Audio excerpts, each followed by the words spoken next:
بسم الله الرحمن الرحيم.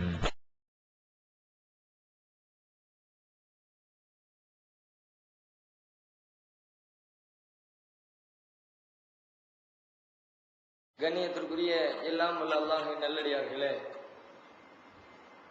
தித்திக்கும் திருமறை என்ற இந்த தொடர் நிகழ்ச்சியில் திருமறை குர்ஆன் இறைவனிடமிருந்து இறைக்கருளப்பட்ட வேதம்தான் என்பதற்கான சான்றுகளை பார்த்துவிட்டு திருமறை குர்ஆன் இறக்கப்பட்ட வரலாறுகளை குறித்து இன்றைய தினம் நாம் அறிய இருக்கிறோம். திருமறை குர்ஆன் இந்த உலகத்திற்கு எவ்வாறு இறக்கப்பட்டது, அது இறங்கி எப்படிப்பட்ட ஒரு மாற்றத்தை உலகத்திலே ஏற்படுத்தியது என்பதனை நாம் விரிவாக புரிந்து கொள்ள வேண்டும் என்று சொன்னால், அது இறக்கப்பட்ட காலம் எவ்வாறு இருந்தது என்பதனை ஒரு மேலோட்டமான ஒரு பார்வையை பார்த்தால்தான் எப்படிப்பட்ட மக்கள் மத்தியில் திருமறை குர்ஆன் இறக்கி அது அந்த மக்களை தலைகீழாக புரட்டி போட்டது என்ற அந்த வரலாற்று பேர் உண்மையை நம்மால் உணர்ந்து கொள்ள முடியும். அந்த அடிப்படையில் திருமறை குர்ஆன் இறைக்கருளப்படுகிற அந்த காலகட்டம், நபிகள் நாயகம் ஸல்லல்லாஹு அலைஹி வஸல்லம் அவர்கள் நபியாக இறை தூதராக தேர்ந்தெடுக்கப்படக்கூடிய அந்த தருணம், அந்த மக்கா நகரம் எவ்வாறு அமைந்திருந்தது என்று சொன்னால், கடுமையான மூட நம்பிக்கைகளுக்கு பேர் போனதாகவும், அசிங்கம் ஆபாசத்தை ஒட்டுமொத்தமாக குத்தகைக்கு எடுத்துக்கொண்டதாகவும், இன்னும் பல்வேறு விதமான தீமைகளையும் பாவங்களையும் கொஞ்சம் கூட உறுத்தல் இல்லாமல், தீமை செய்கிறோம் என்ற எண்ணம் இல்லாமல், ஏதோ ஒரு மிகப்பெரிய நன்மையை, ஒரு சாதனையை நாம் செய்து கொண்டிருக்கிறோம் என்ற எண்ணத்தின் அடிப்படையில் பயங்கரமான பல்வேறு தீமைகளை மிக சர்வ சாதாரணமாக செய்து கொண்டிருந்த காலம், நபிகள் நாயகம் ஸல்லல்லாஹு அலைஹி வஸல்லம் அவர்கள் இறை தூதராக நியமிக்கப்படுவதற்கு முன்பு உள்ள காலம். அதை திருமறை குர்ஆனிலும் நபிகள் நாயகத்துடைய போதனைகளிலும் அந்த காலத்தை பற்றி பல்வேறு இடங்களில் ஒரு சில குறிப்புகள் சொல்லப்படுகிறது. திருமறை குர்ஆனிலே அல்லாஹ் பேசுகிறான், அந்த மக்களிடத்திலே இருந்து மிக மோசமான ஒரு பாவம், ஒரு தீமை என்னவென்றால், பிறக்கக்கூடிய குழந்தைகளில் ஆண் குழந்தைகள் பிறந்து விட்டால் அதை மகிழ்ச்சியாக சந்தோஷமாக ஏற்றுக்கொள்வது, அவர்களை வைத்து நமக்கு வருமானம் கிடைக்கும், பொருளாதாரத்தை பெருக்கிக் கொள்வதற்கு ஆண் மக்களை வைத்து நமக்கு வாய்ப்புகள் ஏற்படும், பெண் மக்களால் நமக்கு செலவுகளும் இன்ன பிற தொல்லைகளும் சமுதாயத்திலே கேவலமும் ஏற்படும் என்று சொல்லி அந்த சமுதாயம் கருதி கொண்டிருந்தது. வெறுமனே அது கேவலம் என்று மாத்திரம் கருதியதோடு நிறுத்திக் கொள்ளவில்லை. இன்னைக்கு நம்மள கூட பல பேர் நினைக்கிறாங்க, ஆம்பளை பிள்ளை பிறந்தா சந்தோஷப்படுறதும், பொம்பளை பிள்ளை பிறந்தா என்னப்பா ஒரே செலவா வந்துகிட்டே இருக்குது, வரவ காணுமே என்றெல்லாம் ஒரு மன உளைச்சலோடு பேசுறதை எல்லாம் பாக்குறோம். ஆனா பேசுவாங்க, பேசிட்டு அப்படியே நாளடைவில் மறந்துடுவாங்க. பிறந்த புதுசுல மட்டும் அந்த உறுத்தல் இருக்கும். ஆனா அவங்க என்ன செய்து கொண்டிருந்தார்கள் என்று சொன்னால், அவனுடைய உள்ளத்தை இது உறுத்தினதோடு நிறுத்தி கொள்ளாமல், இப்படிப்பட்ட ஒரு கேவலமான ஒரு பிள்ளையை நம்ம வச்சுக்கிட்டு உட்கார்ந்து இருக்கிறதா, எந்த வருமானத்துக்கு வழி இல்லாத ஒரு பிள்ளைக்கு சோறு போட்டு வளர்த்து ஆளாக்குறதா, அதை இத்தோட காலி பண்ணிடுவோம் என்று சொல்லி 10 மாத காலம் சுமந்து கஷ்டப்பட்டு பெற்றெடுத்த அந்த பெண் குழந்தையை பெற்றெடுத்த அந்த பெற்றோர் ஈவு இரக்கம் இல்லாமல் கொலை செய்யக்கூடிய பழக்கம் அந்த சமுதாயத்திலே நிலவி கொண்டிருந்தது. 16வது அத்தியாயத்தினுடைய 58வது வசனத்திலே இறைவன் பேசுகிறான், ஒய்தா புஷ்ஷிரா அஹதுஹும் பில் உன்சா, அவர்களில் ஒருவருக்கு பெண் குழந்தை பிறந்திருக்கிறது என்று நற்செய்தி சொல்லப்பட்டார். அல்லாஹ் அதை நற்செய்திங்கிறான். அல்லாஹ்வுடைய பார்வையில பெண் குழந்தைங்கிறது நல்லது, நல்ல செய்தி. ஆனா அவனுக்கு கெட்ட செய்தியா கிடைக்குது. அல்லாஹ் சொல்றான், பெண் குழந்தை பிறந்து விட்டது என்று நற்செய்தி சொல்லப்பட்டால், வல்ல வஜ்ஹுஹு முஸ்வத்தன் பஹுவ கலீம், அவன் கவலைப்பட்டு அவனுடைய முகமெல்லாம் கருத்து போகிறது. என்னடா இவ்வளவு பெரிய ஒரு அசிங்கம் நமக்கு நிகழ்ந்து விட்டது என்று வருத்தத்துக்கு ஆளாகிறான். அத்தோடு மட்டுமில்லையா, எத்தவாராமினல் கௌமின் சூயிமா புஷ்ரபிஹி, சமுதாயத்திலிருந்து இந்த கேவலத்தை தாங்கிக் கொள்ளாமல் சமுதாயத்திலிருந்து ஒதுங்கி வாழ ஆரம்பிக்கிறான். எல்லாரும் கேட்பானீங்கன்னா பொம்பளை பிள்ளையாமல பிறந்திருக்குது என்றெல்லாம் கேட்பாங்களோ நினைச்சுக்கிட்டு சமுதாயத்திலிருந்து அவன் ஒதுங்கி வாழ ஆரம்பிக்கிறான். அயும்சிக்கு அலா ஹூனின் அந்த எது சுஹூபித்துரா, ஒதுங்குறதோடு மட்டுமில்ல, அதுக்கப்புறம் அவன் திங்க் பண்றான், அயும்சிக்கு அலா ஹூன், இந்த கேவலத்தோடு இந்த பிள்ளையை வைத்துக் கொண்டிருப்பதா, அந்த எது சுஹூபித்துரா அல்லது மண்ணில போட்டு மூடி சாகடிச்சிருந்தா என்று அவனுடைய மூளை கிறுக்குத்தனமாக சிந்தனை செய்து கொண்டிருக்கிறது. சிந்தனையோடு நிறுத்துறதில்லை, அந்த சிந்தனைக்கு செயல் வடிவம் கொடுக்கிறார்கள். இந்த சமுதாயத்தில் பெரும்பான்மையான மக்கள் இதற்கு செயல் வடிவம் கொடுத்தாங்க. அப்படியே உசுரோடு பிறந்த பிள்ளைய மண்ணில் போட்டு குழியை தோண்டி பொதிச்சு சாகடிக்க வேண்டிய வேலை. அதை இன்னொரு இடத்துல இறைவன் பேசுகிறான். வைதல் மௌஊதத்து சுயிலத் பி ஐயிதம்பின் குத்திலத். நாளை மறுமையில உயிரோடு புதைக்கப்பட்ட அந்த குழந்தை கேட்கப்படும், வினவப்படும். பி ஐயிதம்பின் குத்திலத், என்ன பாவத்திற்காக இது கொல்லப்பட்டது, இந்த பிள்ளை கொல்லப்பட்டது என்று சொல்லி மறுமையில கேள்வி எழுப்பப்படும் என்று அல்லாஹ் சொல்லுகிறான். இது அல்லாஹ் கண்டிக்கிறான். இந்த ஒரு கேடுகட்ட பழக்கம் இருந்ததாக திருமறை குர்ஆன்ல அல்லாஹ் எவ்வளவு மோசமான பழக்கம் பாருங்க. குழந்தைகளை சாகடிக்கிறேங்கிறது, சில பேர் ஈ எறும்பு சாகடிக்கிற கூட யோசிக்கிற ஆட்களா இருக்கிறாங்க. அதை போட்டு நசுக்கவா என்றெல்லாம் யோசிக்கிறவங்க இருக்கிறாங்க. பெத்த பிள்ளைய உசுரோட செத்து போனா கூட பிரச்சனை இல்லை, அப்படியே உசுரோட மண்ணள்ளி போட்டு அப்படி கதற துடிக்க அடக்கம் பண்ணுறதுங்கிறது நினைத்து பார்க்க முடியாத ஒரு பெருங்கொடுமை. அதை அந்த சமுதாயம் செய்து கொண்டிருந்தது. அது மட்டும் இல்ல, அந்த சமுதாயத்துல இந்த பழக்கம் இருந்தா கூட விதிவிலக்கா சில பேர் இருக்கத்தான் செஞ்சாங்க. அதனால 100% எல்லாருமே பொட்டு பிள்ளையை சாதிச்சுக்கிட்டே இருந்தான். அப்படி நம்ம கருத்துல கொள்ளக்கூடாது. அப்படி கருத்துல கொண்டா அந்த சமுதாயத்துல யாருமே மிச்சமா இருக்க கூடாது. என் பொம்பளை பிள்ளை கூட அடிச்சாச்சுன்னா அந்த சமுதாயம் எப்படி அடுத்து மிச்சமா இருக்கும்? எவ்வளவு நாளைக்கு ஆம்பளை இருப்பாங்க? ஒரு ஜெனரேஷன், அந்த ஜெனரேஷன் மட்டும்தான் இருக்கும். 50 வருஷமா 60 வருஷமா ஆம்பளையா இருந்துகிட்டு செத்து போயிடும், அதோட முடிஞ்சு போச்சு. எல்லாருமே அந்த வேலையை செஞ்சுக்கிட்டு இருக்கல. சில பேர் அதுல விதிவிலக்காம இருந்தாங்க. இன்னும் சொல்ல போனா சில பேர் அந்த காலத்திலேயே இதை எதிர்த்து போர்க்குழல் எழுப்பியவர்கள் எல்லாம் உண்டு. எவ்வளவு பெரிய விஷயம் பாருங்க.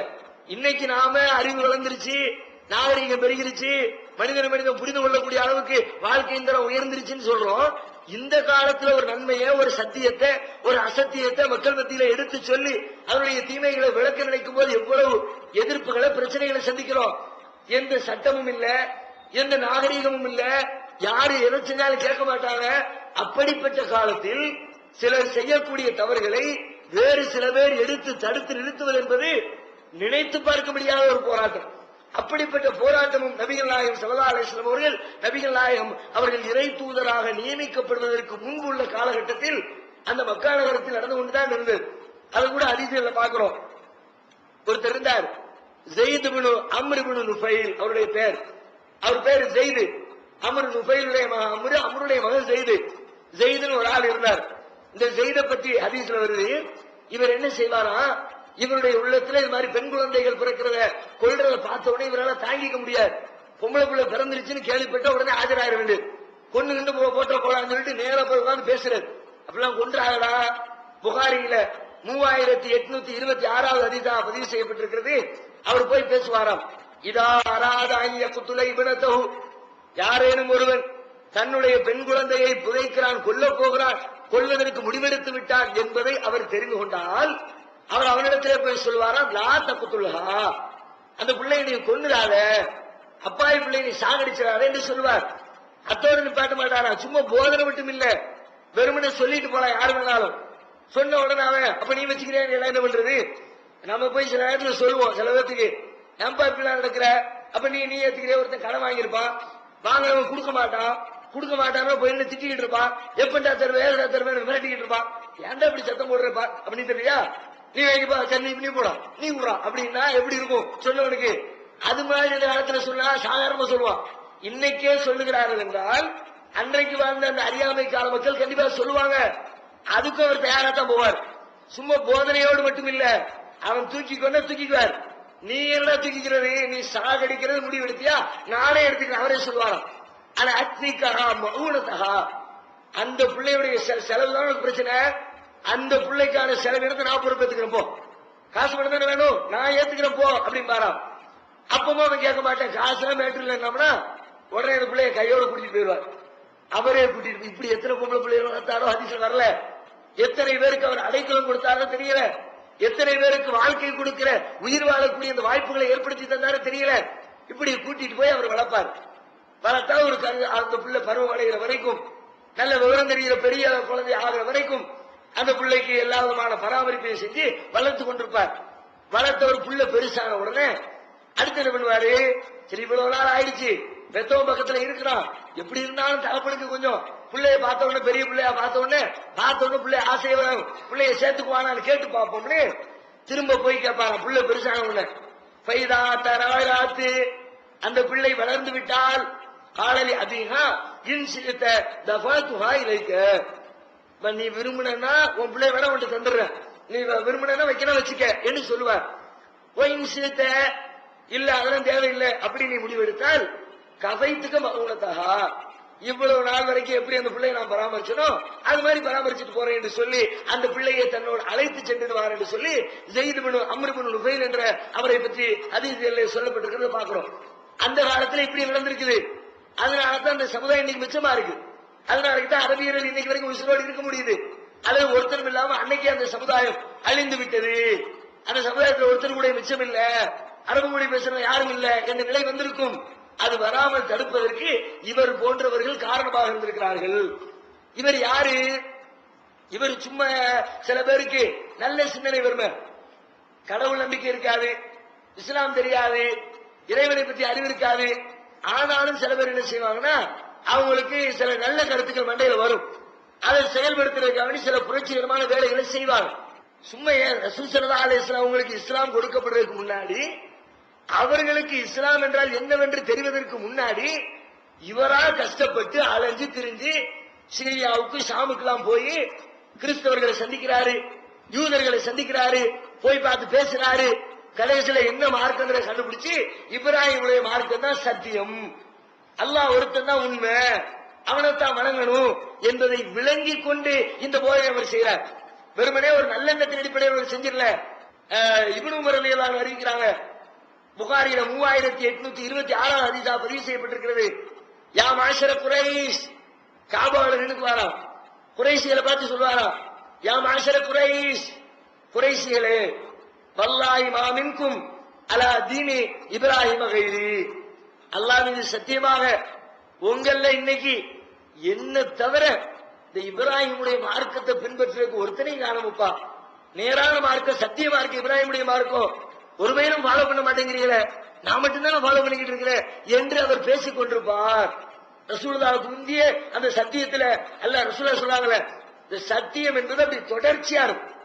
சத்தியம் ஒரு பிரேக் போட்டு ஆரம்பிக்காது, சங்கிலி மாதிரி. அதுல ஒரு கண்ணி விடுபட்டு போச்சுன்னா ரெண்டா போயிடும். இது ஒரே சங்கிலி மாதிரி, ஒரே சங்கிலியில அடுத்து அடுத்து அடுத்து அடுத்து எப்படி அந்த சங்கிலியினுடைய கண்ணிகள் பிணைந்து இருக்குமோ அது மாதிரி இஸ்லாத்தினுடைய அல்லாஹ்வுடைய சத்திய மார்க்கத்தினுடைய சத்திய கருத்துக்கள் கொஞ்ச காலத்துக்கு சொல்லப்படல, அதை யாருமே ஃபாலோ பண்ணல, அப்படி இருக்கவே இருக்காது. ஒருத்தர் யாராவது ஒருத்தர் உலகத்துல எங்கிட்டாவது ஒரு மூலையில அந்த சத்தியத்தை ஏற்றுக்கொண்டவர்களும் நடைமுறைப்படுத்துகிறவர்களும் இருந்து கொண்டே இருப்பார்கள். ரசூலுல்லாஹ் சொன்னாங்க. அதுக்கு இது ஒரு எடுத்துக்காட்டு. ஊரெல்லாம் உலகமெல்லாம் தலைகீழா கிடக்குது, இஸ்லாத்துக்கு எதிராக இருக்கிறான், முஸ்லிம்னா என்னன்னு தெரியல, அல்லாஹ் பற்றி முழுமையா அறிவில்ல, சின்ன சின்ன தெய்வங்களை வச்சு வழிபட்டு இருக்கிறாங்க. அந்த நேரத்துல கூட சத்தியத்தை காப்பாற்றுறதுக்கு அல்லாஹ் அந்த மக்கமா நகரத்துல ஒருத்தர் உட்கார வச்சிருந்தான். அதை பாக்குறோம். மக்கள் கொலை செய்யக்கூடிய பழக்கம் இருந்தாலும் பெண் குழந்தைகளை அந்த கொலையை தடுக்கக்கூடியவரும், கொலை செய்யாதவரும், கொலையை எதிர்த்து குரல் கொடுக்கிறவரும், கொலை செய்யப்படுமோ என்று அஞ்சப்படுகிற குழந்தைகளை எடுத்து வளர்க்கிறவரும் அன்றைக்கு இருந்திருக்கிறார். அதனாலதான் அந்த சமுதாயம் மிச்சமா இருந்துச்சு. அதை நாம பாக்குறோம். அவங்கள்ட்ட இருந்து ஒரு பெரிய தீமை. அடுத்து என்ன, அந்த சமுதாயம் பார்த்தா சிலதை பார்த்தா சிரிப்பா இருக்கும், சிலதை பார்த்தா வேதனையா இருக்கும், சிலதை பார்த்தா சாதாரணமா நம்மளும் அதே மாதிரி செஞ்சுட்டு இருப்பாங்க. அது மாதிரி நமக்கு தெரியும். அப்படிப்பட்ட காரியங்களை செஞ்சுட்டு இருக்கிறாங்க. அந்த புள்ளைய கொள்றாங்கல்ல, புள்ளைய கொண்டுட்டது அது ஒரு புறத்தில் இருந்தாலும் வேற யாரோ ஒருத்தர் யாரையோ கொண்டுட்டான். கொண்டுட்டா என்ன செய்யணும்? இன்னைக்கு என்ன செய்யறோம்? முறைப்படி விசாரணை செய்யறோம், தண்டனை கொடுக்கிறோம், என்னலாமோ அதுக்கு பரிகாரம் மேற்கொள்ளப்படுகிறது. அந்த சமுதாயத்திலே பரிகாரம் வச்சிருந்தார். அவங்களா ஒரு சின்ன செட்டப் உருவாக்கி கொலைக்கு சில தண்டனைகளை எல்லாம் வரையறுத்து வச்சிருந்தாங்க. அதுல ஒண்ணு, ஒருத்தன் கொலை பண்ணிவிட்டான், ஒரு ஆளை கொலை பண்ண உடனே பிரச்சனை ஆயிடுச்சு, இந்த ஆளை கொண்டு விட்டான் அப்படின்னு. கொலை செஞ்சவன் என்ன பண்றான்? அவன் தான் செஞ்சான்னு 100% கன்ஃபார்மா தெரிஞ்சா கூட அவன் போய் அவங்க சமுதாயத்திலிருந்து ஒரு 50 பேரை கூட்டுவான். ஒரு 50 பேரை கூட்டிட்டு வந்து காசு கொடுத்து கூட்டிட்டு வரலாம், அல்லது அவனுடைய செல்வாக்குக்காக வேண்டி அந்த மக்களை விரும்பி வரலாம். ஏதோ ஒரு விதத்துல அவன் சமுதாயத்தை சார்ந்த 50 பேரை கூட்டிட்டு வந்து 50 பேரும் சத்தியம் பண்ணுங்க, எப்படி நான் இந்த கொலையை பண்ணலன்னு சத்தியம் பண்ணுங்க. 50 பேர் சத்தியம் பண்ணிடா போதும். சரிப்பா போ, அவன் பண்ணல விடுவான். எல்லாத்துக்கும் தெரியும், இந்த 50 பேருக்கும் தெரியும், கொன்னவன் குடும்பம் கொல்லப்பட்டவர்களுடைய குடும்பத்தாருக்கு தெரியும், அந்த பஞ்சாயத்து பண்ற நீதிபதிக்கு தெரியும். அது உண்மைதான், அவன் கொலை செய்தார் என்பது நிரூபிக்கப்பட்டால் கூட அவர்கள் 50 பேர் சொல்லிவிட்டாங்கல்ல, 50 பேர் சொன்னா ஓகே, இது ஒரு நீதியா, இது ஒரு தீர்ப்பா? இப்படி ஒரு தீர்ப்பு அந்த சமுதாயத்துல பழக்கத்தில் இருந்தது. அது ஒரு பெரிய நிகழ்ச்சியாவே, ஒரு பெரிய நிகழ்ச்சியே நடக்குது. இப்னு அப்பாஸ் ரலியல்லாஹு அன்ஹு அறிவிக்கிறாங்க, எங்க குலத்தை சார்ந்தவங்களிடத்துலதான், பனு ஹாஷிம்ங்கிற எங்களுடைய குலத்தை சார்ந்தவர்களிடத்துல இந்த பிரச்சனை நடந்துச்சு. புகாரியில 3845 ஹதீஸ்ல அந்த பிரச்சனையை விளக்குறாங்க. என்ன விளக்குறாங்க? மக்காவில ஒரு ஆளு இன்னொரு ஆள் குறைஷி குலத்தை சார்ந்த ஒரு ஆளை கூப்பிட்டு, கொஞ்சம் வேலைக்கு வா, என்கிட்ட வேலை பாருன்னு சொல்லி வேலைக்கு வச்சுக்கிறேன். வேலைக்கு வச்சதோடு மட்டும் இல்லாம அந்த வேலைக்காரரை கூட்டிக்கிட்டு வெளியூருக்கு பயணத்துக்கு போறார், வியாபாரத்துக்கு போறார். போற வழியில அந்த வேலைக்காரர் ஒட்டகத்தில் உட்கார்ந்து பயணம் செஞ்சுக்கிட்டே இருக்கிறார். பக்கத்துல ஒரு ஆளு ஹெல்ப் கேட்கிறாரு, இப்ப ஒரு ஒட்டக கயிறு கொஞ்சம் கொடு, என் ஒட்டக கயிறு அந்து போச்சு, கொஞ்சம் கயிறு கொடுன்னு கேட்கிறார். இவரு தான் ஒட்டகத்துல இன்னொரு ஒட்டகத்துல இருந்து ஒரு கயிறை எடுத்து அவர் கையில கொடுத்துறாரு. இந்த முதலாளி பாக்குறாரு ஒட்டகத்தை, என்னடா கைத்த காணோம் அப்படின்னு கேட்கிறார். அவர் சொல்றாரு, இந்த மாதிரி கேட்டாரு, கொடுத்துருக்கிறேன், அவருக்குள்ள பிஞ்சு போச்சுனாரு, அதனால கொடுத்தேன்.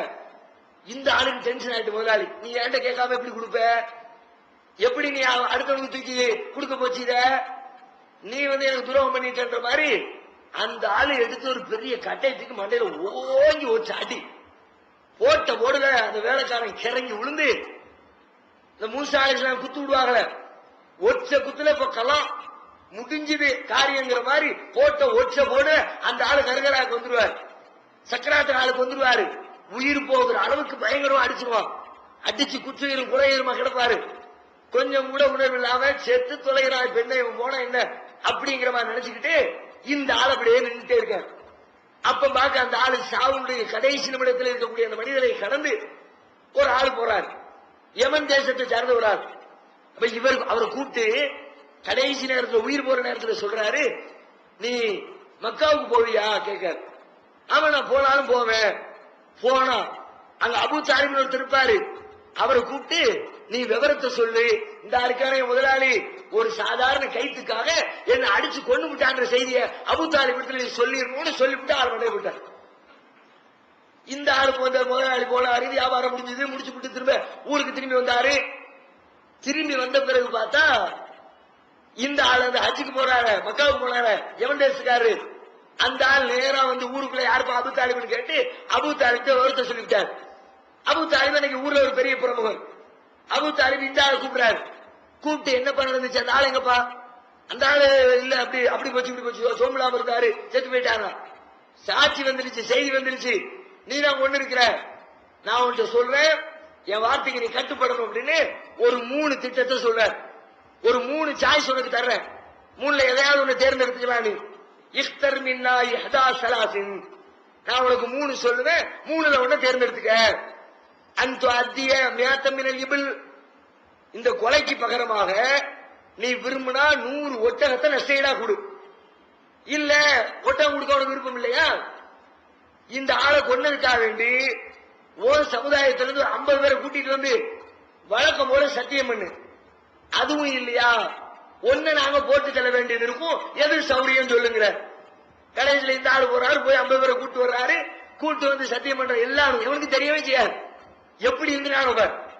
சாட்சிக்குன்னு கூட்டு வந்தா 50 பேர் மொத்தமா படையெடுத்து வந்து சொல்றான், ஊருக்கு போனது தெரியாது, அவர் நோய்வாய்ப்பட்டு இருந்தாரா தெரியாது, இவர் அடிச்சு கொண்டாரா தெரியாது, ஆனாலும் மலமளமலன்னு 50 பேர் வந்து நின்றுட்டு இவர் எங்க ஆளு, இவர் கொள்ளல இவர் கொள்ளல இவர் கொள்ளல, சரி போடு அந்த ஆளை அனுப்பிவிட்டான்.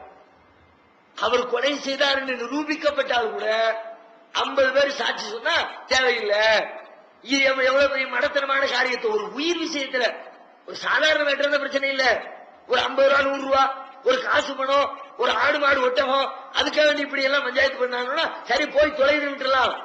ஒரு மனுஷனை கொள்றான், ஒரு உயிரை பறிக்கிறான், அந்த உயிருக்கு அவர்களிடத்தில் இருந்த மதிப்பு எவ்வளவு என்பதை அவர்களுடைய இந்த கிறுக்குத்தனமான மூடத்தனமான இந்த நடைமுறை சட்டத்திலிருந்து விளங்கிக் கொள்ள முடிகிறது.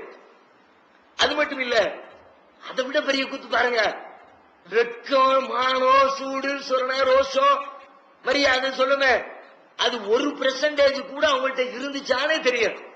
அந்த அளவுக்கு கேடுகட்ட காரியத்தை சர்வசாதாரணம் குர்ஆன் அல்லாஹ்வே அதை சொல்லி காட்டுறோம். 4வது அத்தியாயம் 22வது வசனத்துல சொல்றான், வலா தன்கிஹு மா நகஹ ஆபாவுக்கும் மினன் நிசா, உங்களுடைய தந்தையரின் மனைவியர்களை நீங்கள் மணமுடிக்காதீர்கள். எதுக்கு சொல்றான்? தந்தையருடைய மனைவியை இவன் மனம் முடிச்சிருக்கான்னு விளங்கு. தந்தையுடைய மனைவி யாரு? தாயில வெல்ல, இவனை பெத்தவன் வேணா இல்லாம இருக்கலாம். வேற ஒரு தாய் இன்னொரு மனைவி கல்யாணம் பண்ணிருக்கான்னு வச்சுக்குவோம். தாயுடைய அந்தஸ்துல இருக்கிறான், தகப்ப செத்து போயிட்டான். தகப்ப செத்த உடனே தாய தனக்கு தன்னுடைய இல்லற சுகத்துக்கு தாம்பத்தியத்துக்கு ஒருத்தன் பயன்படுத்தினாமனா எவ்வளவு பெரிய ஒரு கொடுமையான கேரக்டர் ஒன்று இருந்து பாருங்க. அத்தாவோட கொண்டாட்டிய மனைவிய தன்னோடு குடும்ப வாழ்க்கை நடத்துறதுக்கு ஒரு சமுதாயம் அழைச்சு, அது ஒரு பெரும் அந்த சமுதாயத்துல இது ஒரு பெரிய பழக்கமாவே இருந்துருச்சு. ஏதோ ஒருத்தன் செய்யல, அல்லாவே குர்ஆன்ல வசனம் இறக்கி வைக்கிற அளவுக்கு அந்த சமுதாயத்துல ஒரு பெரிய டேஞ்சரா இருந்திருக்குது. அதனால அல்லாஹ் இதை கண்டிக்கிறான், செய்யாத, தந்தையுடைய மனைவியர்களை கல்யாணம் முடிக்காத, இது ஒரு பெரிய கேவலம் நல்லா சொல்ல. இப்படி ஒரு கொடுமை அந்த சமுதாயத்தில் இருந்திருக்குது. அது மாதிரி இபாதத்துகளுடைய பெயர்ல வழிபாடு செய்வான், இறைவன் வணங்குறேன்னு செய்வான். பார்த்தா வணக்கத்துக்கு அதுக்கு சம்பந்தமே இருக்காது. வணக்கம்னா என்னன்னு தெரியாம வணக்கம் செய்வான். வணக்கம்னா என்ன? கடவுள் முன்னாடி போய் விழுறது, கும்பிடுறது, அவன்கிட்ட பிரார்த்திக்கிறது, அவனுக்கு நேர்ச்சி செய்யறது, அவனுக்காண்டி அறுத்து பலி கொடுக்கிறது, இதையெல்லாம் செஞ்சா கடவுளுக்காக வேண்டி ஒருத்தர் வழிபாடு செய்யறான்னு சொல்றான். அவங்க அந்த சமுதாயத்துல வழிபாடு செஞ்சாங்க. என்ன வழிபாடுனா, காபா இருக்குல்ல, காபா இப்ராஹிம் அலைஹிஸ்ஸலாம் கட்டினது இல்ல, ஆதம் அலைஹிஸ்ஸலாம் கட்டி இப்ராஹிம் அலைஹிஸ்ஸலாம் புதுப்பிச்சு, ரசூல் ஸல்லல்லாஹு அலைஹி வஸல்லம் கூட புதுப்பிச்சு, அத ஆண்டாண்டு காலமாக காபாவை அதை சுற்றி இருக்கிற பகுதிகளை அல்லாஹ் ஒரு புனிதமான இடமாக ஆக்கி வச்சான்.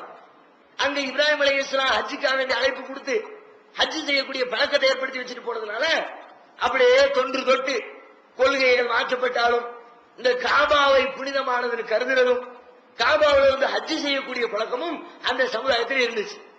ஹஜ் செய்யணும், தவாஃபு, அல்லாஹ் குர்ஆன்ல சொல்றான்ல, வல் யத்தஃபு பில் பைத்தில் அதீக், அந்த தூய்மையான ஆலயத்தை நீங்க தவாஃப் செய்யுங்கங்கறாங்கல்ல. அந்த சமுதாயமும் தவாஃப் செஞ்சுச்சு. ரசூலுல்லாஹி ஸல்லல்லாஹு சொல்றதுக்கு முந்தியும் தவாஃப் செஞ்சுச்சு. அவங்க மக்காவுல மதீனாவுக்கு போயிட்டு திரும்ப மக்காவை வெற்றி கொள்கிற வரைக்கும் அந்த காபாவுல போய் அந்த சமுதாய மக்கள் தவாஃப் செஞ்சுக்கிட்டு இருந்தாங்க. எப்படி தவாஃப் செய்வாங்கன்னா, 1665வது ஹதீஸா புகாரில பதிவு செய்யப்பட்டிருக்கிறது.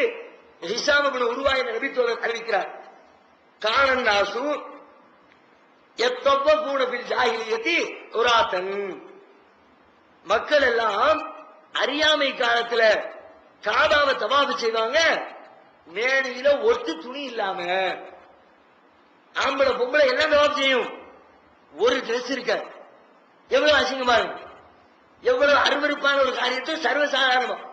இப்ப யாரோ இப்ப நம்ம ஊர்களையும் இப்பவும் கூட சில பேர் இருக்கிறாங்க, உடைகளை போட்டு அந்த உடலை மறைக்க கூடாது அப்படியெல்லாம் கொள்கை வச்சுக்கிட்டு சிலர்கள் வந்து நாங்க சாமியார்கள், நாங்க வந்து மத போதகர்கள், எங்க மேல எந்த அழுக்குமற்ற எந்த ஒரு எங்களுடைய உள்ளும் புறமும் எந்த ரகசியமும் கிடையாது அப்படின்னு சொல்லிட்டு மேடையை மறைக்காம நிர்வாண சாமியார் அப்படிங்கிற பேர்ல எல்லாம் வர்றாங்க. யாரோ கோடியில ஒருத்தன், 500 கோடியில ஒருத்தன், 1000 கோடியில ஒருத்தத்தை பார்க்க முடியுது. சமுதாயமே வழிபாடு என்ற பேர்ல எங்க இப்படி நடக்குதா? முழுக்க முழுக்க அந்த சமுதாயத்தில் அப்படி நடந்திருக்கிறது. அவர்கள் வந்து நிர்வாணமாக தவாஃப் செய்யக்கூடிய பழக்கத்தை வழிபாடு என்று செய்து கொண்டிருந்தார்கள். அதே மாதிரி இன்னொரு ஹஜ்ஜுக்கு போயிட்டாங்களா, ஹஜ்ஜை இப்படி ஏற்குமாறு ஹஜ் செய்ய வேண்டியது, செஞ்சு முடிச்சுட்டு அந்த ஹஜ்ஜில இருந்து திரும்பி வருவாங்க. திரும்பி வந்தா எல்லாரும் வீட்டுக்கு வருவோம். வந்தோன்னு எப்படி போவோம்? வீட்டுக்குள்ள வாசல் இருக்கும், வாசலோடு வீட்டுக்குள்ள போவோம். அவங்க வாசலோடி போக மாட்டாங்க. ஹஜ்ஜுக்கு போயிட்டு வரும்போது, ஹஜ்ஜுக்குள்ள போயிட்டு வந்திருக்கிறோம், அப்படி வாசலுக்குள்ளோடு எப்படி போகலாம் அப்படின்ட்டு வாசல் இல்லாத பகுதியை பின்னாடி அல்லது மேல முகலை பிரிச்சு, கூரை இருக்குன்னு வச்சுக்குவோம், அந்த கூரையை பூரா பிரிச்சு பின்னாடி ஊடி வந்து மேல ஏறி கூரையை பிரிச்சு ஓட்ட கலட்டி நொம்புன்னு உள்ள குளிச்சு அதுக்கப்புறம் வெளியிடணும். ஏன்டா இந்த வேலை? ஹஜ்ஜுக்கு போயிட்டு வந்திருக்கோம்ல, ஹஜ்ஜுக்கு போயிட்டு வந்தா இப்படி செய்யணும். நீங்க நம்ம சமுதாயத்தில் ஹஜ்ஜுக்கு போயிட்டு வந்த போறதுக்கு இப்படி செய்யணும், வரதுக்கு இப்படி செய்யணும்னு இல்லை சடங்குகள் வச்சிருக்காங்கல்ல. வந்துட்டாங்கல்ல, வந்தா ஏர்போர்ட்ல போய் வரவேற்கணும்ல, வந்துட்டாங்கல்ல ரயில்வே ஸ்டேஷன் எல்லாம் அடைச்சு நிக்கணும்ல, போறாங்கல்ல போறதுக்கு விருந்து போடணும்ல. இப்படி எல்லாம் நம்ம சின்ன சின்னதா உருவாக்கி வச்சிருக்கிற மாதிரி அவன் செஞ்சு வச்சிருந்த செட்டப் என்ன? கூரையை பிடிச்சுக்கிட்டு உள்ள இறங்கு, என்ன இது என்ன வழிபாடு, இது என்ன நன்மை, இது என்ன இறைச்சம்? அதான் அல்லாஹ் குர்ஆன்ல சொல்லி காட்டுறான். 2வது அத்தியாயம் 189வது வசனத்துல சொல்றான், வலைசல் பிர்ரு பிஅன்தாத்துல் புயூத மின் ஸுஹூரிஹா. வீட்டுக்கு பின்புறம் வழியாக செல்வதில் எந்த நன்மையும் இல்லப்பா. வலாக்கின்னல் பிர்ர மனித்தகா, இறை அச்சம்தான் உனக்கு நன்மையை தரும். பௌத்துல் புயூத மின் அபுவாபிஹா, அதனால இனிமே ஓட்டம் பிரிச்சுட்டு இறங்குற வேலையை பார்க்காத, வீட்டு வாசலோடி உள்ளவா. 2வது அத்தியாயம் 189 சொல்லி கேட்றான். அதே மாதிரி பள்ளிவாசல் போய் வழிபாடு செய்வாங்களே, வழிபாடு செய்யற அந்த வழிபாட்டுல போய் நின்றுகிட்டு அல்லாஹ் தொழுகிறேன், இறைவனை வணங்குறோமா, வணங்குற விதத்தை போய் பார்த்தா ஒரே கூச்சலாகிறது. உள்ளுக்குள்ள போன உடனே டக்கு டக்கு டக்கு டக்குன்னு ஆளாளுக்கு கை தட்ட வேண்டியது. யாரும் எதுவும் நிகழ்ச்சிகளை பண்ணி பயங்கரமா அசத்துறாங்க போல இருக்கு, கை தட்டி வரவேற்பு கொடுக்குறாங்களா, பெரு விசில் பறக்கும். சில கூட்டங்களை பார்ப்போம்ல, தலைவர் என்னமா அனல் பறக்கிறாரியா அப்படி சல்லு சல்லு சல்லு விசில் அடிப்பான், கை தட்டும் பறக்கும். அது மாதிரி ஏதோ ஒரு பயங்கரமான சாதனை நடக்கிறது போல இருக்குது. மக்கள் எல்லாம் கை தட்டி ஆரவரிக்கிறாங்க, விசில் அடிச்சு சந்தோஷத்தை வெளிப்படுத்துறாங்க போல இருக்குன்னு உள்ள நுழைஞ்சு பார்த்தா என்னப்பா ஒருத்தனை காலம் எல்லாம் வணங்கிக்கிட்டு இருக்கோம். கை தட்டினா வணங்குறோம், விசில் அடிச்சா வணங்குறதாம். இப்படி இறைவனை வணங்குகிறோம் என்று கேலி செய்து கொண்டிருந்தார்கள். அதையும் எல்லாம் சொல்றான் 8வது அத்தியாயம் 35வது வசனத்துல, வமாகான ஸலாத்துஹும் இந்தல் பைத்தி, பைத்தில காபத்துல்லாஹ்ல அவர்களுடைய தொழுகை என்பது இல்லா முகா அந்த தஸ்தியா, கை தட்டுவதும் விசிலடிப்பதும் தவிர வேற எதுவும் இல்லை. இதை செஞ்சுக்கிட்டு நான் தொழுகிறேன் தொழுகிறேன்னு இருந்தாங்க. அல்லாஹ் அப்படி சொல்லி காட்டுறான். அது மாதிரி ஜோசியம் ஜாதகம் குறி சொல்லுவது, நாளைக்கு என்ன நடக்கும் கேட்கறது, இது மாதிரி இது எல்லாம் நம்ம சமுதாயத்தில் இப்போ எப்படி அச்சரத்துல போறது, சாமியாக்க போறது, பால் கிதாப் பாக்குறேன், மோர் கிதாப் பாக்குறேன் எல்லாம் போறாங்களே, அதே லெவல் அன்னைக்கு இருந்துச்சு. இன்னைக்கு நம்ம என்னையெல்லாம் புதுசு புதுசு மூட நம்பிக்கையை செஞ்சுக்கிட்டு இருக்கிறோமோ அதுல ஒரு முன்மாதிரி வடிவம் அவங்கள்ட்ட இருந்துகிட்டே இருந்துச்சு. அதுல ஒரு மூட நம்பிக்கை என்னன்னா, எல்லாம் சொல்றான், செய்யலாமா செய்யக்கூடாதா, ஒரு காரியத்தை முடிவெடுக்கணும், போகலாமா போக வேண்டாமா, வியாபாரத்துக்கு போகலாமா போக வேண்டாமா, என்ன பண்றது, சரி கடவுள்கிட்ட போய் கேட்டு வந்துடும் வருவா, காபத்துள்ளாக வர வேண்டியது. யாரு கடவுளு, கற்சிலைகளை எல்லாம் உடைச்சு எரிஞ்சு வச்சாங்களே இப்ராஹிம் அலைஹிஸ்ஸலாம், அல்லாஹ்வை மாத்திரமே வணங்குறதுக்காண்டி காபத்துள்ளாக கட்டி வச்சாங்க இப்ராஹிம் அலைஹிஸ்ஸலாம். அவங்களும் அவங்களுடைய மகனும் 2 பேரும் கடவுளா நிப்பாட்டி உட்கார வச்சிருப்பாங்க. 2 பேரையும் சிலையா செஞ்சு உட்கார வச்சுட்டு, உட்கார வச்சதோடு மட்டும் இல்ல, 2 பேர் கையிலையும் அம்புகளை தூக்கி கையை வச்சு, கை சில படத்துல பாப்போம்ல, சில போட்டோக்கள் சில சாமிகளுக்கெல்லாம் கையில எடுத்து அவங்க கொடுத்துட்டு வாழு வேலு அருவா கத்தி கப்படம் அது மாதிரி கையில ஒரு பெரிய டப்பா மாதிரி வச்சு டப்பாக்குள்ள அம்புகளை போட்டு வச்சிருக்கோம். என்னடா அம்பு எடுத்து பார்த்தா ஒரு அம்புல செய்யலாம்னு இருக்கும், இன்னொரு அம்புல செய்யாதேன்னு இருக்கும், ஒண்ணு கூடும் ஒண்ணு கூட, 2ஐயும் கண்ணை ஊத்தி எடுத்து போட்டுட்டு கண்ணை ஊத்தி ஒண்ணு எடுக்க வேண்டியது, சீட்டு குடிக்க போடுற மாதிரி எடுத்தா எஸ் வந்துருச்சு, ஓகே செய்யலாம். கூடாது, கடவுளுக்கு பிடிக்கல போல இருக்குவா, எந்த கடவுள், இப்ராஹிம் அலைஹிஸ்ஸலாம் கடவுளா, அவர் கையில இருந்த அந்த வேலுக்கு வாழு அம்பு கடவுளா, இஸ்மாயில் அலைஹிஸ்ஸலாம் கடவுளா, அவங்க கையில இருந்தது அது தீர்மானிக்கிற ஒரு விஷயமா. இது மாதிரி மூடத்தனத்தை எல்லாம் செஞ்சுக்கிட்டு இருந்தாங்க. இப்படி நிறைய வட்டி இருந்துச்சு, விபச்சாரம், கல்யாணத்தை கல்யாணம், விபச்சாரத்தை கல்யாணம் சொல்லணும், விபச்சாரத்தை கல்யாணம் சொல்லணும், எந்த அளவுக்கு சொல்லிப்பா பாருங்க. இன்னைக்கு நம்ம நாட்கள் வளர வளர அவன் தான் ரொம்ப மோசமா இருந்தான்னு பார்த்தா இப்ப நம்மளால அந்த ரேஞ்சு தான் போயிட்டு இருக்கான். நம்ம அரசு கவர்மெண்ட் சட்டம் அதெல்லாம் கல்யாணம் தான் பாய்ப்போம். சுப்ரீம் கோர்ட் திருப்பி சொல்லிருக்கல, கல்யாணம் இல்ல, சமுதாயம் கூடி பேசல, 4 பேர் சேர்த்து வைக்கல, எந்த சாட்சிகளும் இல்ல, குடும்பத்தார கல்யாணம் ஒத்துக்கல, கல்யாணமே நடக்கல. ஆனா 2 வருஷம் 3 வருஷம் சேர்ந்திருந்தாங்களாம். கோர்ட்டுக்கு கேஸ் வந்திருக்கு, வழக்கு வந்திருக்குது. உடனே நீதி அரசர் தீர்ப்பளிக்கிறார், அதான் ஒண்ணு பிரச்சனை இல்லப்பா, 2 பேரும் சேர்ந்து வாழ்ந்தாங்கல்ல, கணவன் மனைவி அங்கீகரிச்சுக்க வேண்டியதான். இது மாதிரி அன்னைக்கு இருக்காங்க. அவருடைய முன்மாதிரி எடுத்துக்கிட்டு இன்னைக்கு இவங்க அதுவும் கல்யாணம் எந்த அளவுக்கு கொடுமைனா, இதாவது ஒரு ஆளு இன்னொரு ஆளு சேர்ந்து வாழ்றது, அவன் ஒரு பொம்பளையோட 10 பேர் சேர்ந்து வாழ்ந்துட்டு கல்யாணம் அதுக்கு வார்த்தை வச்சிருக்கோம். ஒரு பெண்ணோடு 10 பேர் கொடுத்து நிறுத்திவிட்டு அதுக்கு நான் குடும்ப வாழ்க்கை அப்படின்னு பேர் வச்சு செயல்படுத்திக் கொண்டிருந்தார்கள். இப்படி விபச்சாரம், மூட நம்பிக்கை, அருவருப்பு, திருட்டு, கொலை எல்லாத்துடைய மொத்த வடிவமாக அந்த ஐயாமுல் ஜாஹிலியா என்று அழைக்கப்படக்கூடிய அந்த காலம் திகழ்ந்து கொண்டிருந்தது. அல்ல அவனுடைய சில வரம்புகளை வச்சிருந்தாங்க. சில காரியத்தை தங்களுடைய நன்மைக்காக வேண்டி வச்சிருப்பாங்க.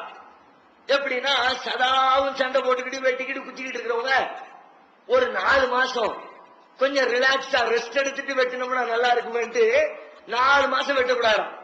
4 மாசம் எவன் சண்டை போடக்கூடாது, 4 மாசம் போருக்கு போக கூடாதுன்னு அந்த சமுதாயத்துல ஒரு பழக்கம் இருந்துச்சு. அல்லாவும் அதை அங்கீகரிச்சு பண்ணான். சரிதான், நல்லது தானே, 4 மாசம் வெட்டாம குத்தாம ரத்தம் ஓட்டாம, சரிப்பா அந்த மாதத்தை புனித மாதம்னு வச்சுக்க, அதுல வெட்டக்கூடாது, போர் செய்யக்கூடாது. அல்லாவும் அங்கீகரிச்சா அந்த மக்களுக்கு அது தெரிந்து கொண்டிருந்துச்சு. நடைமுறையில போய்கிட்டே இருக்கு. திடீர்னு ஒருத்தருக்கு இன்னொருத்தன் கூட சண்டை போடணும் மூடு வருது. இன்னைக்கு விட போட்டு தள்ளணும், இந்த மாசம் கூட சண்டை போடணும் முடிவு எடுத்துட்டான். முடிவு எடுத்தா பார்த்தா அந்த மாசம் சண்டை போடக்கூடாது, அந்த மாசமா இருக்கு. என்ன பண்றது? உடனே தூக்கி மாத்திடுறது. ரஜபு மாசம் சண்டை போடக்கூடாத மாசமா? இது ரஜபு இல்ல, இது சபரு. இது ரஜப் மாதம் இல்ல, போய் சபர் மாதம். அடப்பாவையில முழு பூசணிக்காக சோத்திர வரைக்கும் கேள்விப்பட்டிருப்பேன். ஒரு மாசத்தையே இல்லாம ஆக்குறது அவனுடைய வசதிக்காக வேண்டி. இது கொல்லப்படுற, இது புனிதமாக கிடையாதுப்பா. ஜனவரி பிடிச்சி பிப்ரவரி, மார்ச் பிடிச்சி ஏப்ரல், அந்த மாசம் வரும்போது மாத்திக்க வேண்டியது. குர்ஆன்ல அல்லாஹ் சொல்லி காட்டுறான். 9வது அத்தியாயம் 37வது வசனத்துல யுஹில்லுனஹு ஆமன் வ யுஹர்ரிமுனஹு ஆமா. ஹலால ஹராமாக்கிக்கிறான், கூடாத மாசத்தை கூடுற மாசம் ஆக்கிக்கிறான், கூடுற மாசத்தை கூடாத மாசம் ஆக்கிக்கிறான். மாத்திக்கிட்டு இத்தமா ஹர்ரமல்லாஹ், அல்லாஹ் புனிதமாக்கி இருக்கிற மாதத்தை தேடி பண்றதுக்காக, கணக்கை சரி பண்றதுக்காக இங்க 4 மாசத்தை எடுத்தாச்சா, வேற ஒரு 4 மாசத்துல அந்த மாசத்துடைய பேரை வச்சுக்கிட்டு இதுதான் அந்த மாசம். இது அல்லாஹ் ஒரு இவல்லுபி இல்லதீன கஃபரு, அவர்களுடைய இந்த குஃப்ர் அவர்களுக்கு வழிகேட்டை அதிகப்படுத்தியதுன்னு குர்ஆன்ல சொல்லி காட்டுறான். இது மாதிரி நிறைய போச்சு. அதை லிஸ்ட் போடுறது மேட்டர் இல்ல. அந்த சமுதாயத்தினுடைய நடவடிக்கை, சமூக பழக்க வழக்கம், மனிதர்களுடைய அவர்களுடைய குணாதிசயம் எவ்வாறு இருந்தது, எத்தனை மோசமாக அவருடைய வாழ்க்கை அமைந்திருந்தது என்பதை புரிந்து கொள்ள வேண்டும் என்பதற்கு தான் இந்த தகவல்களை சொல்றோம். இந்த அளவு மோசமாக இருந்த சமுதாயத்தில் திருக்குர்ஆன் அருளப்படுகிறது. கொஞ்சம் கூட அறிவுக்கும் அவர்களுக்கு சம்பந்தம் இல்லைன்னு சொல்லப்பட்ட அந்த சமுதாயத்தில் அல்லாஹ் ரப்புல் ஆலமீன் அவர்களை பண்படுத்த, அவர்களை மாத்திரமல்ல ஒட்டுமொத்த உலக சமுதாயத்தையும் நேர்வழிப்படுத்த திருமறை குர்ஆனை நேர்வழி காட்டியை அண்ணலும் பெருமகனார் நபிகள் நாயகம் ஸல்லல்லாஹு அலைஹி வஸல்லம் அவர்கள் வழியாக அல்லாஹ் இந்த உலகத்திற்கு இப்படிப்பட்ட சமுதாயத்தினுடைய நிலையிலே இறைவன் இறக்கி வைக்கிறான். எப்படி விளக்குறாங்க? திருமறை குர்ஆன் அருள துவங்குகிற இந்த காலகட்டம் ஆயிஷா ரலியல்லாஹு அன்ஹா அவங்களே அறிவிக்கிறாங்க. ரசூல் ஸல்லல்லாஹு அலைஹி வஸல்லத்திலிருந்து கேட்டு அவர்களுடைய வாய் வழியாக சொன்ன வார்த்தையை ஆயிஷா ரலியல்லாஹு அன்ஹா அறிவிக்கிறாங்க. ஆரம்பத்தில் இறைவனிடமிருந்து வஹீ செய்தி வர ஆரம்பிக்கிறது. எவ்வாறு? அவ்வளுமா புதிய பிஹி ரசூலுல்லாஹி ஸல்லல்லாஹு அலைஹி வஸல்லம் மினல் வஹீ அர்-ருய்யா ஸாலிஹா. ஆரம்பத்துல வஹீ நேர இப்போ குர்ஆன் ரசூலுல்லாஹி கேக்குற மாதிரி நேரடியா வஹீ வந்தறல. அவங்க தூங்குவாங்க, தூங்குற நேரத்துல நல்ல கனவுகளை காண்பாங்க. அந்த கனவுகள் வழியாக அல்லாஹ் செய்திகளை வஹீயை அறிவிக்க ஆரம்பித்தான். ரசூல் ஸல்லல்லாஹு அலைஹி வஸல்லம் அந்த 40வது வயதுடைய எண்டுல 40னுடைய துவக்கத்துல ரசூல் ஸல்லல்லாஹு அலைஹி வஸல்லத்துடைய நபித்துவம் கிடைப்பதற்கு அந்த கொஞ்ச காலத்துக்கு முன்னாடி படுத்து தூங்குனா கனவு காண்பாங்க. கனவுல இருந்து எந்திரிச்சு தூங்கி எழுந்துச்சு பகல நடமாறுனா கனவுல எதையெல்லாம் கண்டார்களோ அதையெல்லாம் அப்படியே நடந்து முடியும். அவங்க கண்ட கனவுகள் எல்லாம் அப்படியே நடப்புல வந்து சேரும்.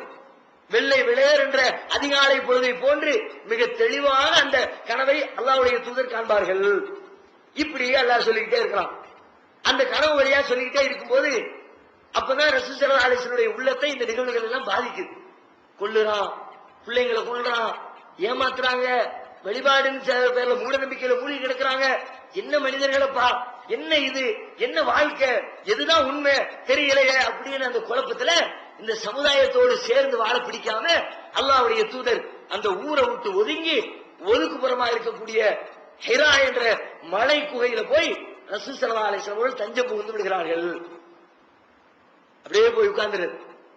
சாப்பாடு எல்லாத்தையும் ரெடி பண்ணிட்டு கொஞ்ச நாளைக்கு போய் உட்கார்ந்து வழிபாடு, ஏதோ ஒரு என்ன வழிபாடு வருது, என்ன வழிபாடு செஞ்சாங்கன்னு தெரியல.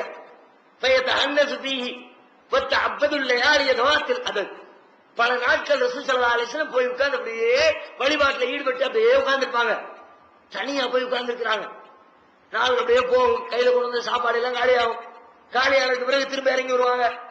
திரும்ப அப்படியே கட்டிச்சாயத்தை ரெடி பண்ணுவாங்க. திரும்ப போய் உட்காருவாங்க. அப்படியே சில மாதங்கள் ஓடிக்கொண்டே இருக்கிறது.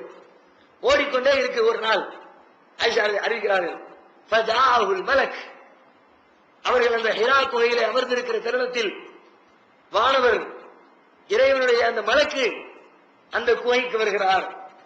வந்தவர் நபிகள் நாயகத்தை பார்த்து சொல்கிறார், இக்ர, ஓதுவீராக சொல்றார்.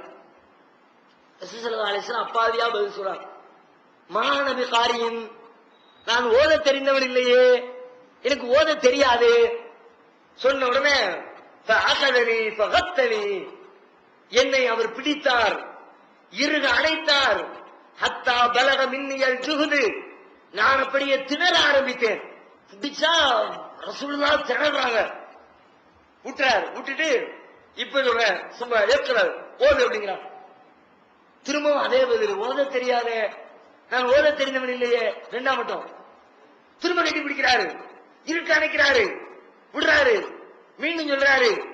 மூன்றாவது தடவையாக கட்டி பிடித்து விலக்கி கொண்டு அப்பவும் ரசூலா தெரியாதுன்னு சொன்ன உடனே அப்ப அவரே எடுத்து கொடுக்க, தெரியாதா, நான் சொல்றேன் அதை நீ சொல்லு, நான் ஓதுகிறேன் அதை நீ ஓது.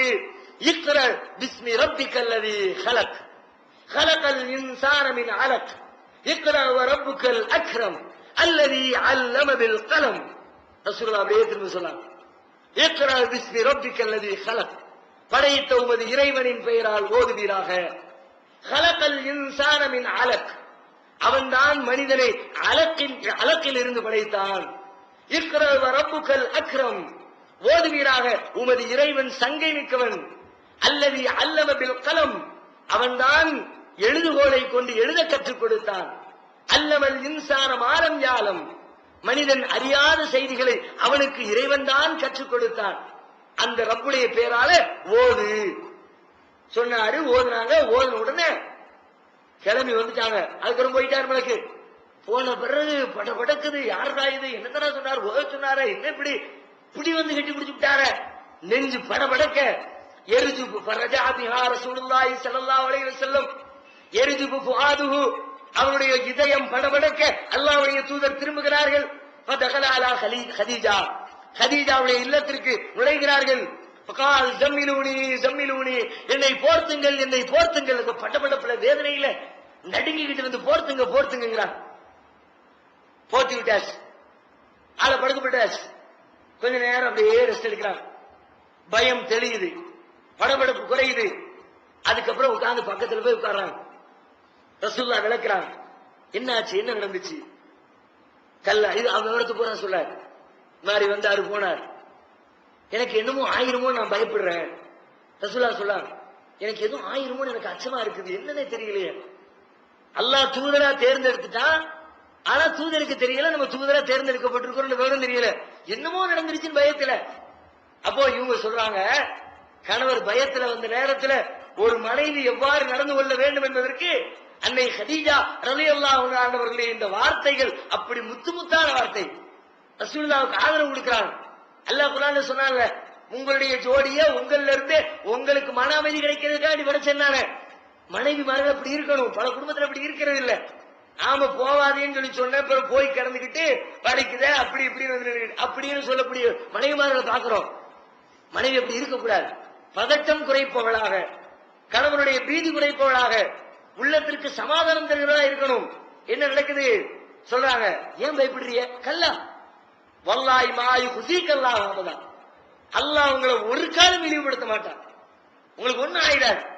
ஏன் ஒண்ணு ஆகாது, இன்னக லதஸிலுர் ரஹிம், நீங்கள் உறவினர்களை சேர்ந்திருக்கிறீர்கள். வதஹ்மிலுல் கல், சிரமப்படுவோரை சிரமத்தை சுமக்கிறீர்கள். வதக்ஸிபுல் மாதூம், இயலாதவருக்காக நீங்கள் உழைக்கிறீர்கள். வதுக்ரியுல் லைஃப், விருந்தினர்களை நீங்கள் முறையாக பராமரிக்கிறீர்கள், உபசரிக்கிறீர்கள். வதுஈனு அலா நவாயிபில் ஹக், சத்தியத்திற்காக அதிலே இருக்கிற மக்களுக்கு நீங்கள் உதவி செய்து கொண்டிருக்கிறீர்கள். இப்படிப்பட்ட உங்களுக்கு வல்லாஹி மா யுஸீகல்லாஹு அபதா, அல்லாஹ் ஒரு காலம் கேவலத்தை ஏற்படுத்திட மாட்டான். பயப்படாதீங்க, வாங்க நான் ஒரு ஆள்கிட்ட கூட்டிட்டு போறேன்னு அன்றைக்கு அந்த மக்காவில அபராணி பாஷையை அறிந்து இஞ்சில் வேதத்தையும் தௌராத்தையும் கற்றறிந்த வரக்கத்து பின் நௌஃபல் என்ற ஒருவரிடத்திலே அழைத்து செல்கிறார். யார் இந்த வரக்கா? கதீஜா ரலியல்லாஹு அன்ஹா அவருடைய சச்சா மகன் வரக்கா. வரக்காடு கொண்டு போய் விட்டு கேளுங்க, முகமது என்ன விவரம் நடந்துச்சுன்னு கேளுங்க அப்படின்னு சொல்றாங்க. அவர் கேட்கிறார். எல்லாத்தையும் பொறுமையா ரசூலுல்லாஹ் சொல்றாங்க. சொல்லி முடிச்ச உடனே அவர் பதில் சொன்னாரு, ஹாதன் நாமூஸ் அல்லதீ நஸலல்லாஹு அலா மூஸா, வேற யாரும் இல்லப்பா, அது அல்லாஹ் ரப்பல் ஆலமீன் அந்த மூஸாவிடத்திலே அனுப்பி வைத்தானே அந்த நாமூஸ் தான், அந்த ஜிப்ரீல் என்ற மாணவர் தான் இப்பொழுது உன்னிடத்திலேயும் வந்திருக்கிறார். கவலைப்படாத, இறைவனின் தூதராக உன்னிடத்துல ஒரு மாணவர் வந்திருக்கிறார். சொல்லிட்டு அடுத்து சொன்னாரு, யாழைத்தனி ஃபீஹா ஜலான், அவரா பேசுறார். சொல்லிவிட்டு ரசூலுல்லாஹ் வேற எந்த மேட்டரையும் சொல்லாம, நீ தூதரா இருக்க அப்படி பிடிக்கும் சொல்லாம, உன்கிட்ட மூசாட்ட வந்து அதே ஜிப்ரீல் வந்திருக்காருன்னு சொல்லிவிட்டு அடுத்து சொல்றார், யாழைத்தனி ஃபீஹா ஜலான், அந்த நாளில் நான் திரகாத்திரமானவனாக இருக்க வேண்டுமே. எந்த நாள்ல திரகாத்திரமா இருக்கணும்? அவரா சொல்ற. லைத்தனி அகூன ஐயன், நான் உயிரோடு இருக்க வேண்டுமே. கடைசியில் சொல்றார், இது யுக்ரிஜுக்க கௌமுக்க, உங்களுடைய கூட்டத்தார் உங்களை வெளியேற்றுகிற பொழுது, வெளியேற்றுவாங்கன்னு சொல்லிவிட்டு மேட்டர் சொல்லணும். சஸ்பென்ஸ் வச்சு நான் அன்னைக்கு உசுரோடு இருக்கணுமே, நான் அன்னைக்கு திரகாத்திரமா இருக்கணுமே, இன்னைக்கு உங்களை இந்த சமுதாயம் ஊரை விட்டு விளக்குமே, அன்னைக்கு ரசூலா பதறி போயிட்டா. அவ முக்ரிஜியும், என்னப்பா பேசுறிய, என்னை என்னுடைய சமுதாயம் வெளியேற்றுமா, நாட்டை விட்டு துரத்துமா, ஊர் விளக்கம் செய்யுமா, என்ன சொல்றீங்க? ரசூலா ஆச்சரியத்தோடு கேட்கிறாங்க. அப்ப முக்ரிஜியும் அவங்க என்ன விளக்குவாங்களா, என்ன வெளியேற்றுவாங்களா? அப்ப அவரு சொல்றாரு, இதுல ஒரு பெரிய மேட்டரா, லம் யதி ரஜுலுன் கத்து பின் மிஸ்ரிமா ஜித் பிஹி இல்லா ஊதிய, நீ கொண்டு வந்தத யார் கொண்டு வந்தாலும் சரி, கொண்டு வந்த எல்லாருக்கும் தாரி செல். நீ கொண்டு வந்திருக்கிற இந்த சத்தியத்தை யார் சொன்னாலும் அவர்கள் நோவினை செய்யப்படாமல் இருப்பதில்லை. சத்தியத்தை சொன்னா நோவினைங்கிறது கண்டிப்பா அதனுடைய ரிசல்ட், அதனுடைய விளைவு ஏற்பட்டே தீரும். அதுக்கெல்லாம் கவலைப்படாத, கண்டிப்பா நடக்கும். நான் அன்னைக்கு இருந்தோம்னா உனக்கு நல்ல உதவி செய்வேன்னாரு.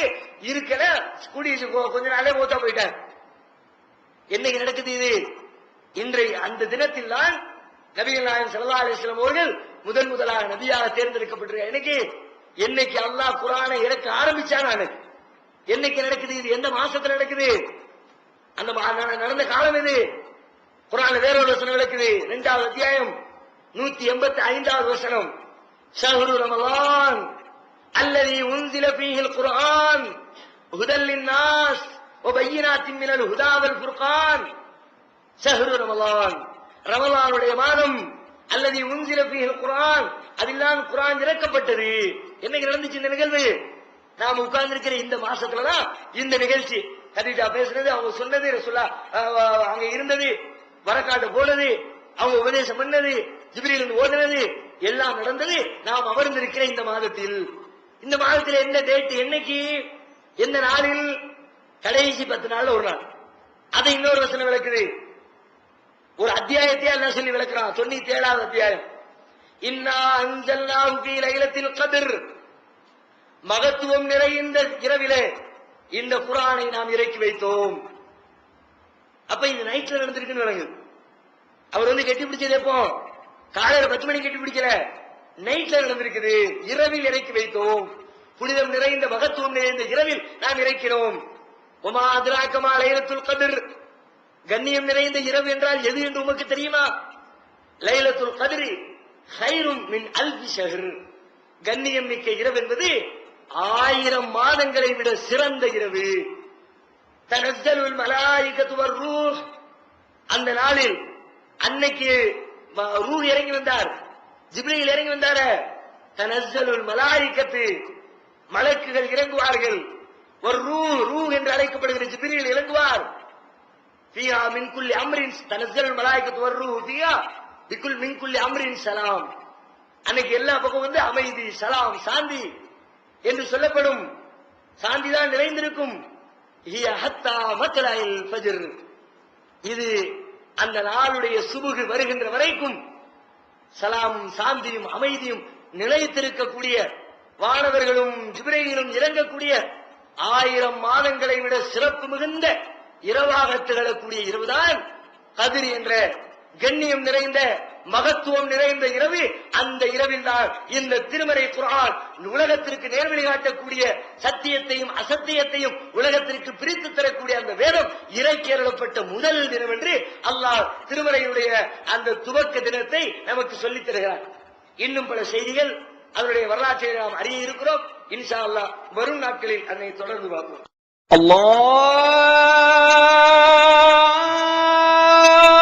அல்லாஹு அக்பர்.